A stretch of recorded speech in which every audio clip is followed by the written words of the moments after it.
The chime of the bell beckons us into a sacred time. Welcome to the First Unitarian Universalist Church of Houston, where we widen love's circle by honoring the inherent worth and dignity of all. We extend a heartfelt and inclusive invitation for you to join us in meaningful worship and in service to this world. Buenos días y bienvenidos a esta comunidad donde ampliamos el círculo del amor, honorando el valor y la dignidad inherentes de todas. We greet all those who join us this morning, and we hope those watching the live stream will fill out the online attendance form and refer to the many announcements in the online order of service. We ask those of you here in person to take a moment to check in by scanning the QR code on the front of your order of service. Then, after the service, please seek out and introduce yourself to someone you don't already know. We always have lots of visitors, and I know that all of you are always very welcoming to them. Please turn in your hymnals to number 168, the gray hymnals, 168. One more step. Please rise in body or spirit and lift your voices in song with me.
Welcome to this holy place.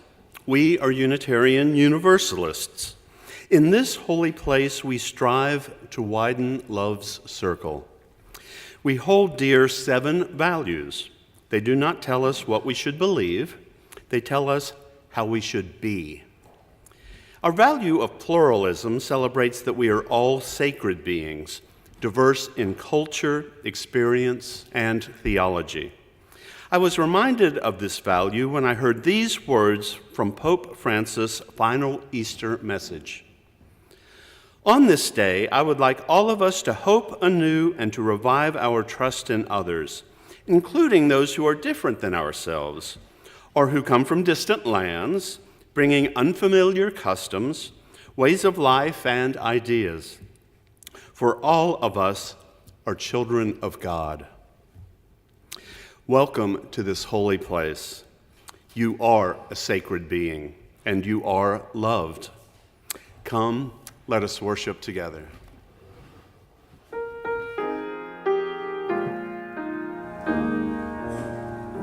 Celebremos compartiendo nuestras vidas, encendiendo esta luz.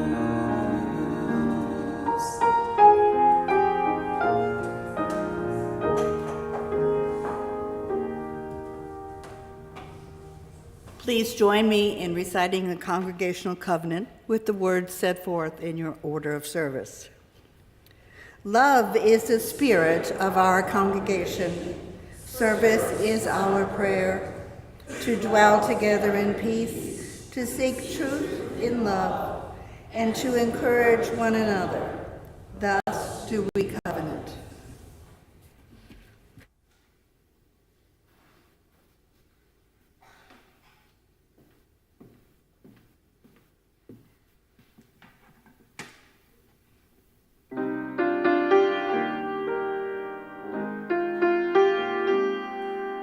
Go out and tell our story. Let it echo far and wide. Make them hear you. Make them hear you. How justice was our battle land, how justice was denied. Make them hear you. Make them hear you.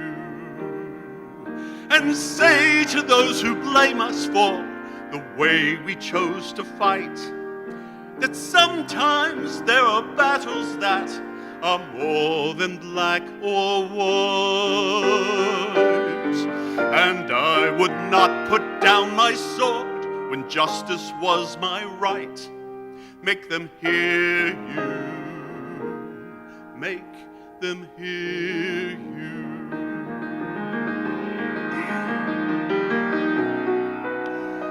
Go out and tell a story to your daughters and your sons. Make them hear you. Make them hear you. And tell them in our struggle we were not the only ones. Make them hear you. Make them hear you. Your song can be a sermon or the power of the pen. Teach every child to raise his voice, and then, my brothers, then will justice be demanded by 10 million righteous men. Make them hear you. When they hear you, I'll be with you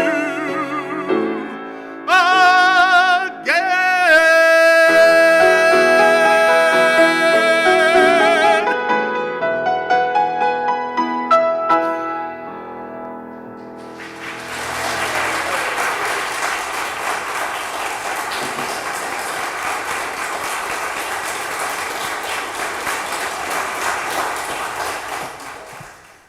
That was so beautiful. I got to hear it twice. And so now I'm going to ask all of our young people if they would look in the back, and you'll see John back there. You're going to follow him out to religious education, and we're going to sing you away because we love you so much.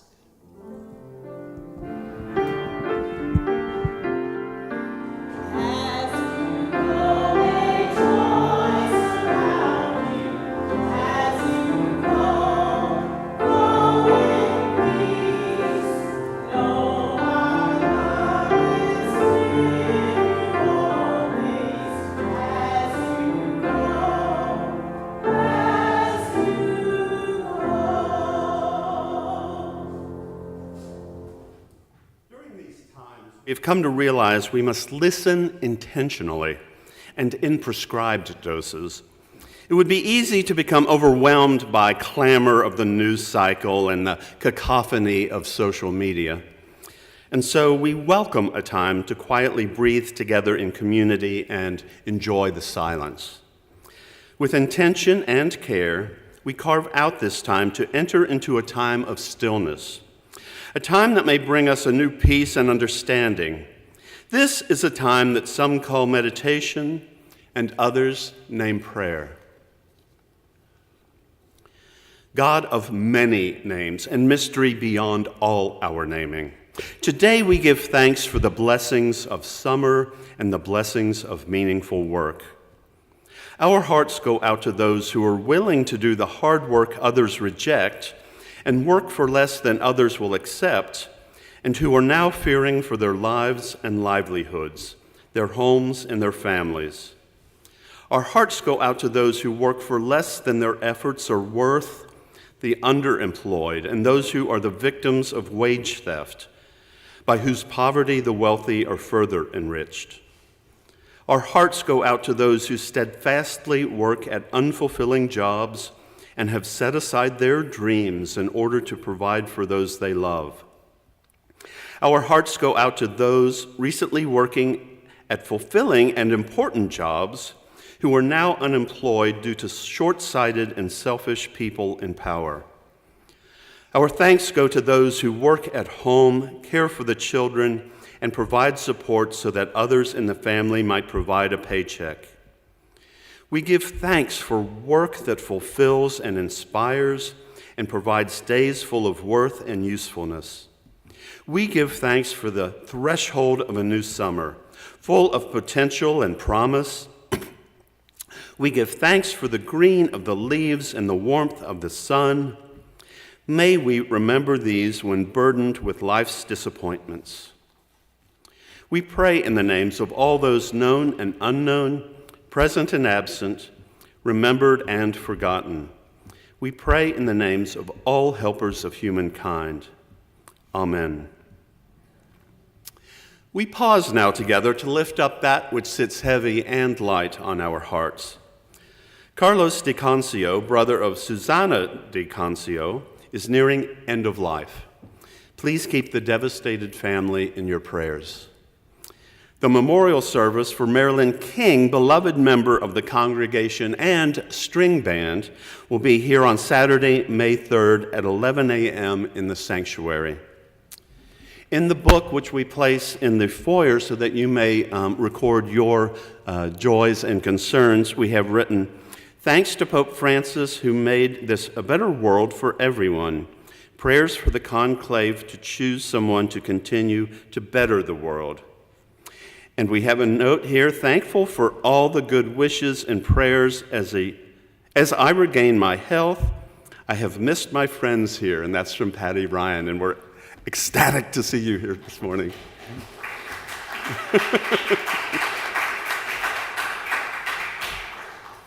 We now turn to a practice inspired by African, indigenous, and pagan traditions. We say aloud or bring to mind those who we wish to be held by the loving embrace of this religious community. They are part of the great cloud of witness and memory, and we will, even if we do not know their names, hold them in our hearts.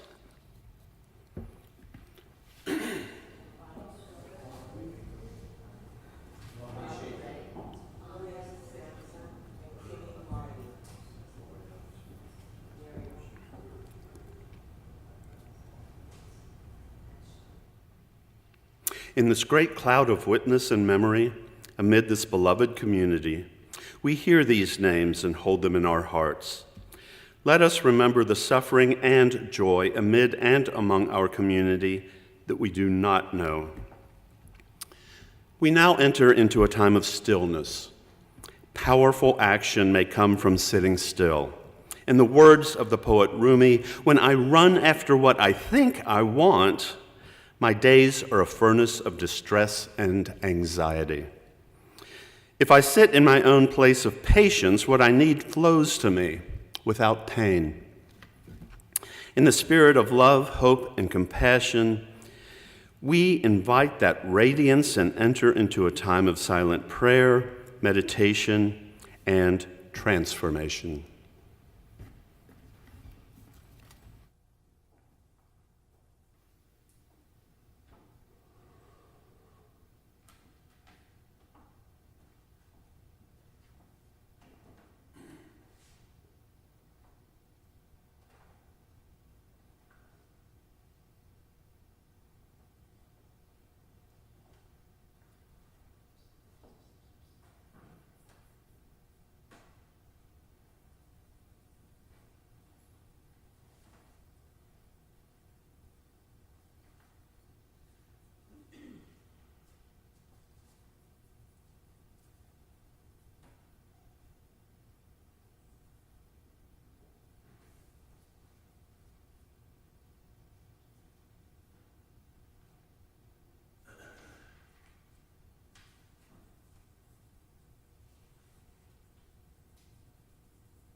Each week, our morning offering is shared with an organization that shares our Unitarian Universalist values and through which we may live out our principles in the world.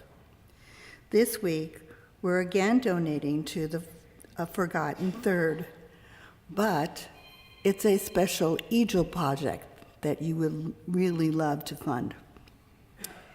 Within 3 years of their release, 2 out of 3 former prisoners are rearrested and more than 50% are incarcerated again. The 1 out of 3 that become successful are often forgotten and not provided a platform or opportunity to share their successes. They are the Forgotten Third. This morning we welcome our own Simone Morrison to tell us more.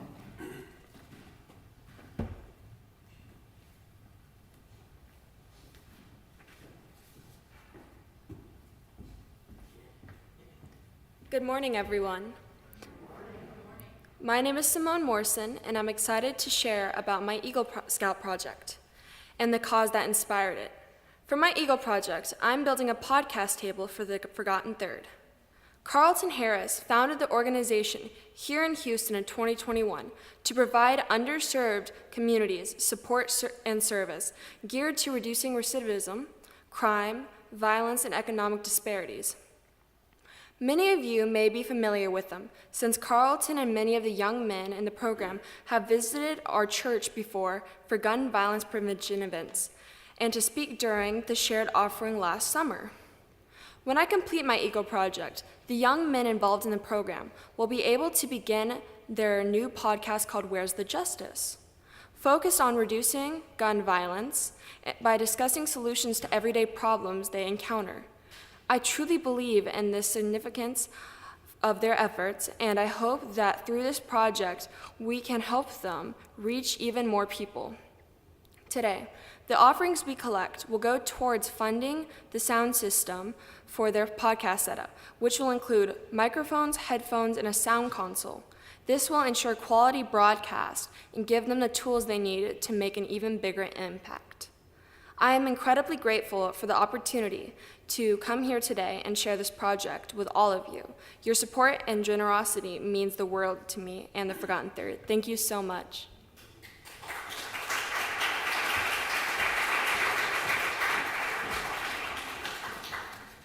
Aren't we proud when one of our own does something wonderful?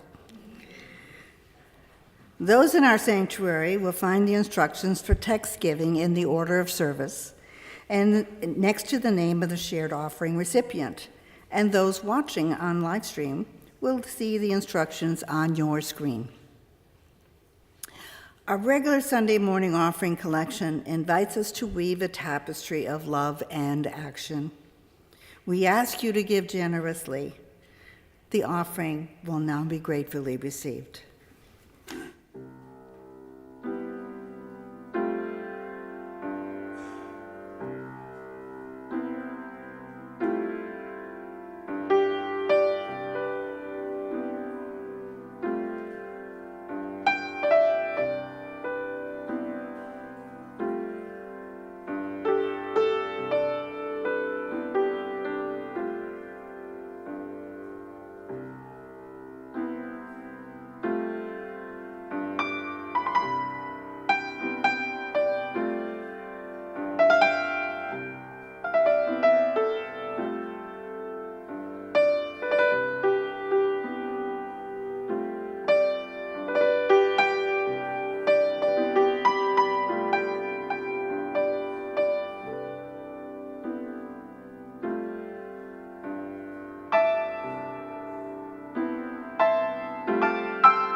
I invite you to say with me the dedication to the offering that can be found in the order of service. To the work of this church, which is weaving a tapestry of love and action, we dedicate our lives and these our offerings.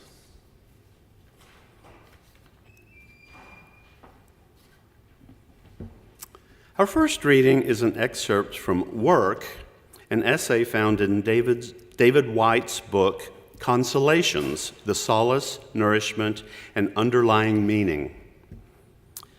Work, among all its abstracts, is actually intimacy, the place where the self meets the world.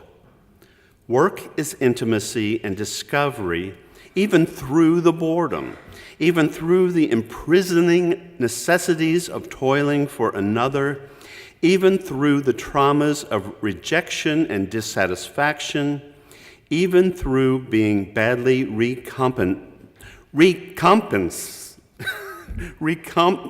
it should be recompensated, and it's not what it says, but recompensed. All right. Distance and dissatisfaction in our work is only the inverse measure and mirrored representation of the ancient and heartfelt human need to be needed, to be seen, to give something to another, to come alive through our contribution to the visible world, through finding something interesting in our work, something a little more rewarding, a little more satisfying, and perhaps even intriguing and mysterious. And something especially we want to make somehow completely our own, whether we work for ourselves or for another. Here ends the first reading.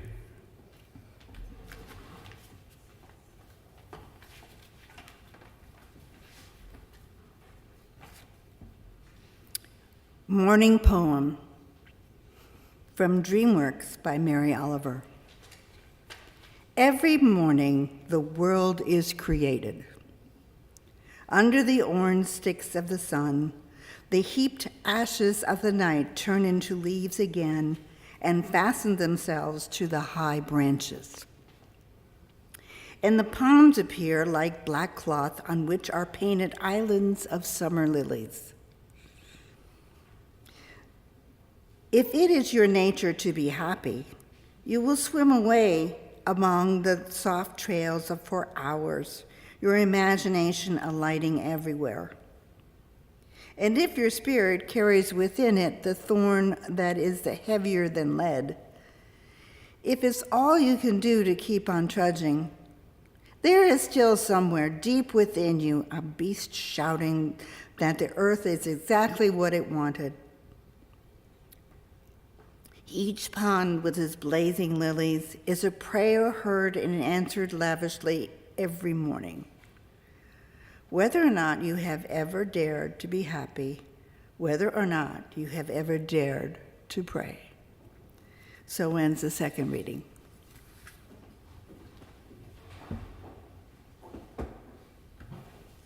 I invite you to open your hymnals to number 170. We are a gentle, angry people. That's hymn 170. Please rise in body or in spirit and join your voices in song. Singing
Before I jump into my May Day remarks, I must recognize an important anniversary. On May 25th, 1825, the idea of creating the American Unitarian Association was presented at the Berry Street Conference. The next day, May 26th, the AUA was officially formed with the approval of bylaws. So it's the 200th anniversary of the AUA, which merged with the Universalist Church of America in 1961 to create the UUA. There were mixed feelings about the merger. I had one colleague compare it to a wedding between Ruth Bader Ginsburg and Willie Nelson. Reverend Colin is our resident historian, so you may wonder why I would be given the task of doing the sermon on this anniversary. Also, given Reverend Colin's experience and passion for organizing, why am I up here on International Workers' Day? This is one of his don't miss Sundays. But this year he is with Asa, his son, at Admitted Students Day at Kalamazoo College, and really exciting time for both of them. You can applaud that. Unrelated to International Workers' Day, May Day is also an ancient festival to welcome summer, celebrated down through history by diverse peoples and religions. Traditions have included gathering wildflowers and green branches, known as bringing in the May, and weaving floral garlands. Some of you may have helped with our reenactment of the tradition of the maypole yesterday at the Spring Arts Festival. It was fun if you weren't here. I titled this sermon, and pardon my French, May Day. In 1923, due to the fact that the letter S was difficult to distinguish on the phone, May Day, the phonetic equivalent of m'aider, the French for help me, was added. I believe there is currently cause for distress in our country and the world, but there's also cause for the joy that the welcoming of summer, May Day, brings. And had I the chance to change the title of this sermon at the last minute, I might have titled it, Nurture Your Spirit, Make Them Hear You, and Embrace Joy. Follow along and I'll explain why. As I said, May Day is also International Workers' Day. I won't do a pale imitation of one of Reverend Colin's May Day sermons, attempting to share his impressive knowledge of working and organizing in the United States and elsewhere. But I can share the experience of me and my family and reflect on our work lives. Before I graduated high school, I saw my grandfathers work for one company until they retired, after which they enjoyed a comfortable pension. Neither had more than a high school education, and neither grandmother worked outside the home. My dad's father was a conductor and brakeman on the railroad. My mom's dad worked for the gas and electric company. It was back in the time when companies valued the contributions of their employees, and employees had a reason to be loyal. But many companies began to phase out pensions in the 1980s, ostensibly due to a provision in the 1978 Revenue Act. It allowed employees to use pre-tax funds for voluntary contributions toward their retirement plans. But it shifted the funding of retirement to the employee instead of company-funded pensions. By the time I worked in corporate America, a 401k was made available to me. I took them up on their offer to match up to 3% of my contributions, which no doubt was cheaper for them than funding a pension plan. Now, my dad was caught somewhere in the middle, and he was unfortunate enough to be a victim of one of the most notorious corporate raiders of the 1980s. As I mentioned in a previous sermon, despite being a cisgender man, my dad worked as a gate agent for Trans World Airlines for over 30 years. Parenthetically, it is not lost on me that my dad worked with airplanes and his dad on trains, the two modes of transportation famous now and then for shuttling dissidents off to concentration camps. But that's another sermon. My father entered the workforce believing that the tried and true work paradigm my grandfathers enjoyed would also be his experience. By all accounts, he was an ideal employee, calling in sick only twice in those 32 years, and one of those times was when my brother died. I remember him once telling us how it was proposed to the gate agents to join a union. The company swooped in and swore up and down such a thing was unnecessary, as the employees would always be well taken care of. My dad was crestfallen that the others believed them. Well, then Carl Icahn came on the scene. Well known as a corporate raider, his MO is to put money into companies he believes are undervalued and poorly run so he can change them and get rich. His goal is to make money and get out, move to the next deal, and keep getting richer, which, if you leave the company in better shape than you found it and respect the employees, may not be an inherently bad thing. Except, Icahn is a notoriously short-term thinker, not concerned with the long-term interest of a business, and he works solely in his own self-interest.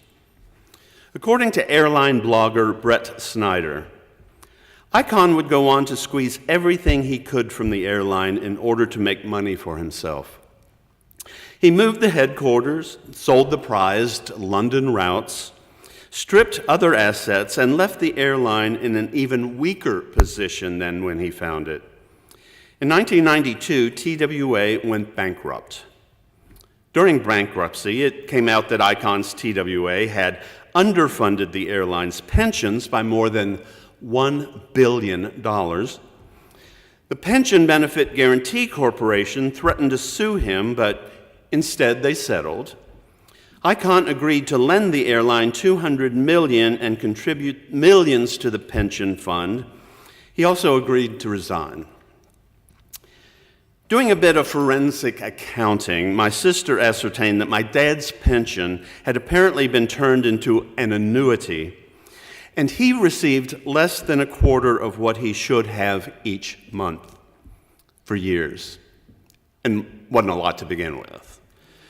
It made retirement difficult, but Carl Icahn's current net worth is approximately $7 billion.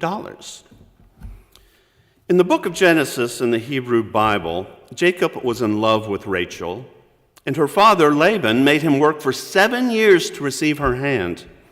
The father tricked Jacob into marrying his eldest daughter, Leah, instead.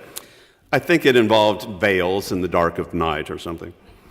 Anyway, Jacob then worked an additional 7 years to take Rachel as his second wife. Now, if you're like me, you know this story best from a scene on Fiddler on the Roof.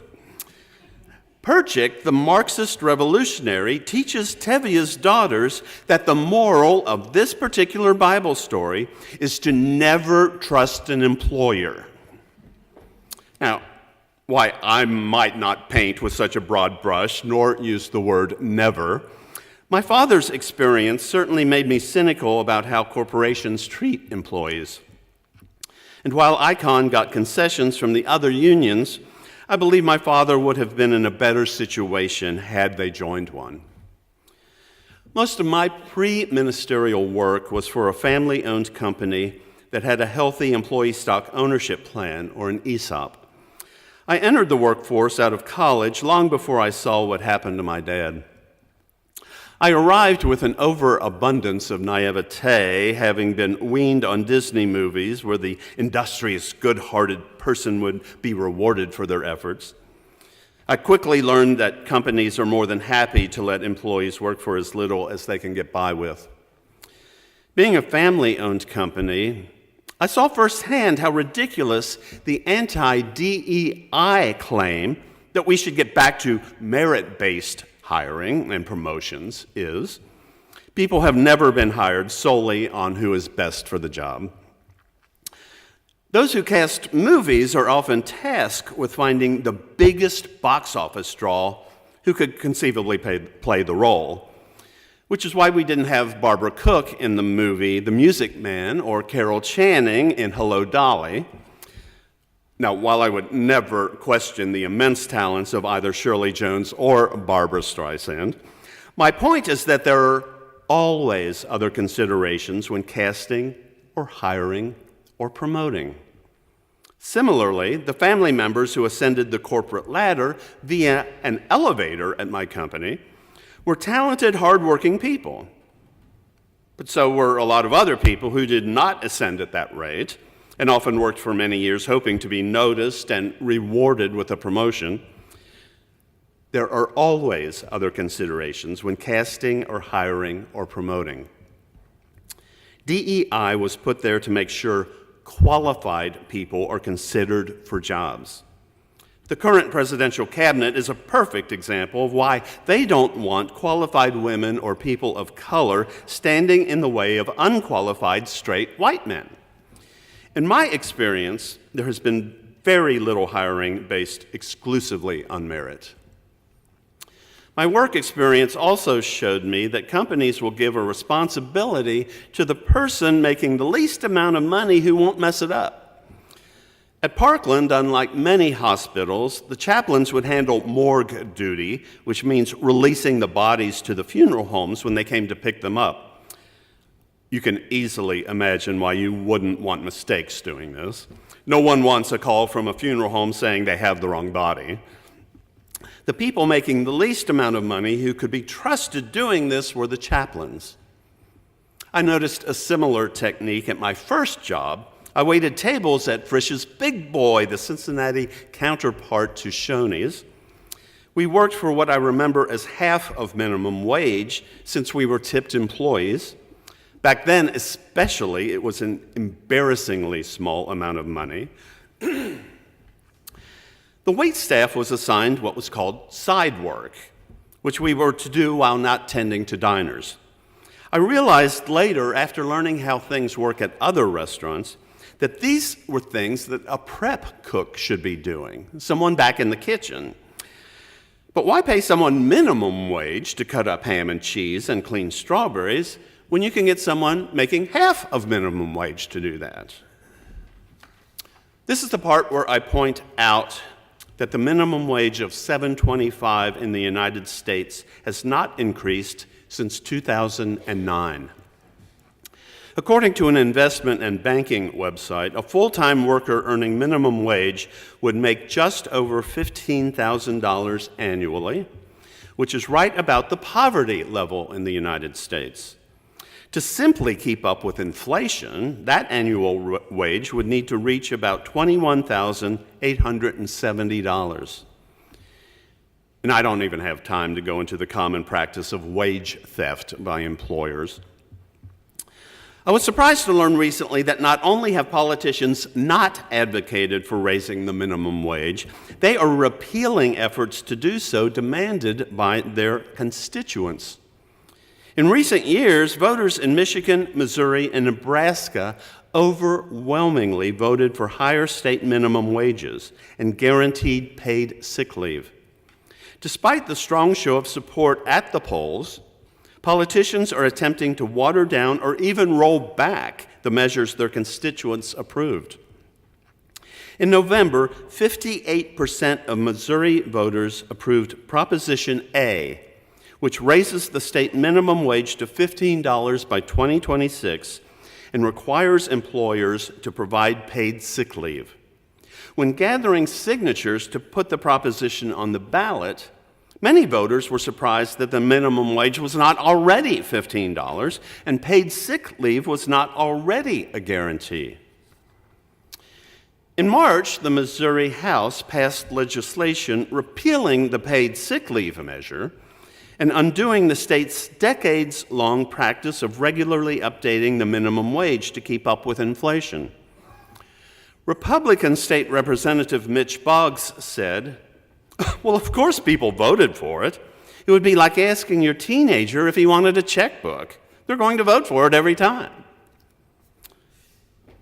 Besides exhibiting a shameless disregard for the will of the constituents for whom he works, and a blatantly tone-deaf understanding of the plight of those constituents, that may be the most offensively condescending thing I have ever heard a politician say, which, given today's political climate, is really saying something.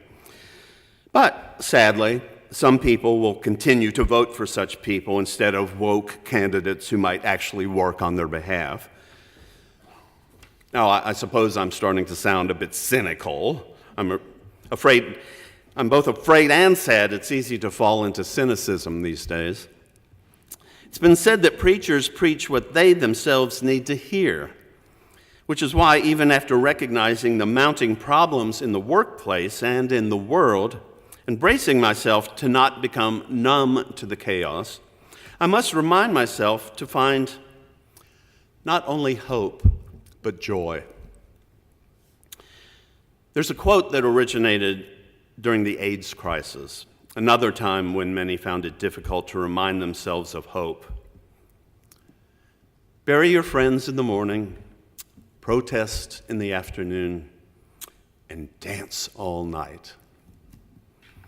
Spiritual vlogger Giller Iodekel wrote, "They buried their lovers, their friends, and their mentors who were killed by a plague that the government refused to acknowledge. They did not stop at mourning. They organized, marched, rioted, and made the world listen. And yet, they knew resistance was not enough, because survival alone is not a revolution. Joy is. They refused to let grief and rage consume them. They lived, they loved, they created, they laughed, and they danced. Because to dance, to revel in the beauty of life, even in the face of death, is an act of defiance." Bury your friends in the morning. Thankfully, we don't have to attend memorial rituals and bury our friends with the devastating frequency that was the norm during the AIDS crisis. But just as memorial services are rituals, we must embrace our own rituals to ground us spiritually, or despair will consume us.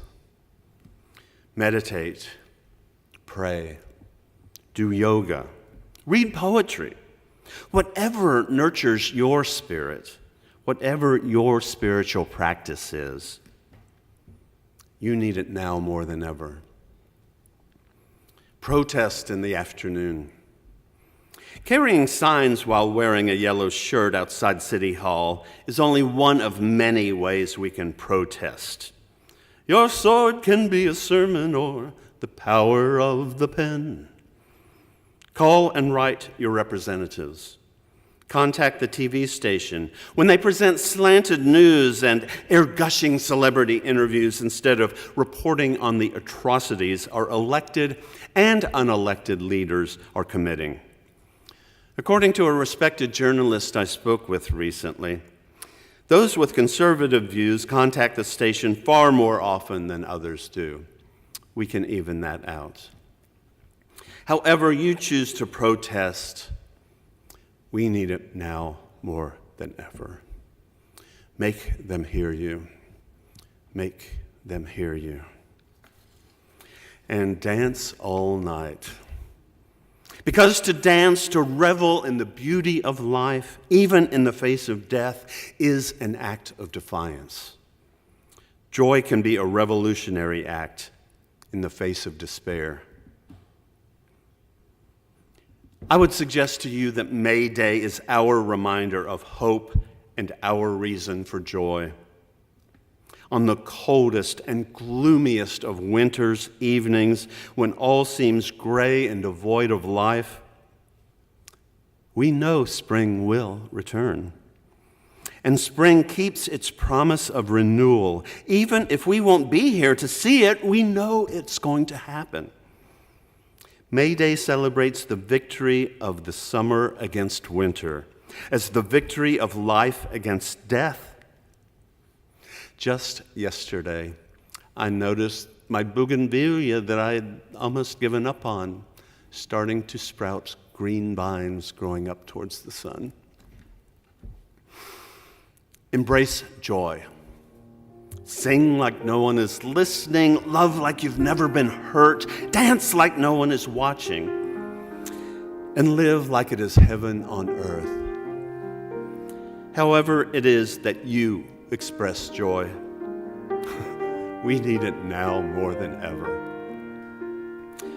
Bury your friends in the morning, protest in the afternoon, and dance all night.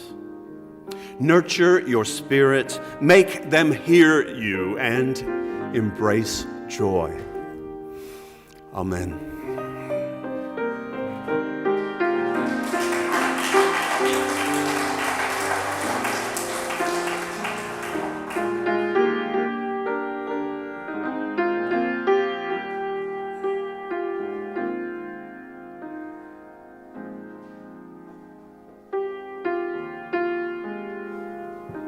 I invite you to open your hymnals once again to number 157, Step by Step, the Longest March. Please rise in body or spirit and join your songs with me.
Please join me in extinguishing the chalice with the words set forth in your order of service.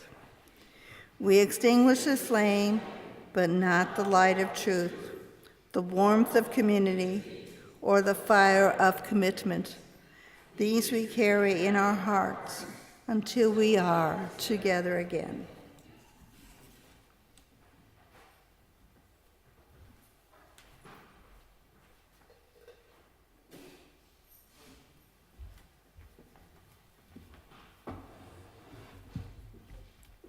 I've chosen for our benediction these words by Dorothy Day.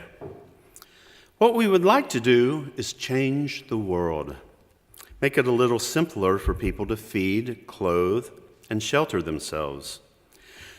By fighting for better conditions, by crying out unceasingly for the rights of the workers, the poor, the destitute, we can, to a certain extent, change the world. We can work for the oasis, the little cell of joy and peace in a harried world. We can throw our pebble in the pond and be confident that its ever-widening circle will reach around the world. Go forth and nurture your spirit, make them hear you, and embrace joy. Amen.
Thank you for joining us. We want to know who you are and would love to connect with you.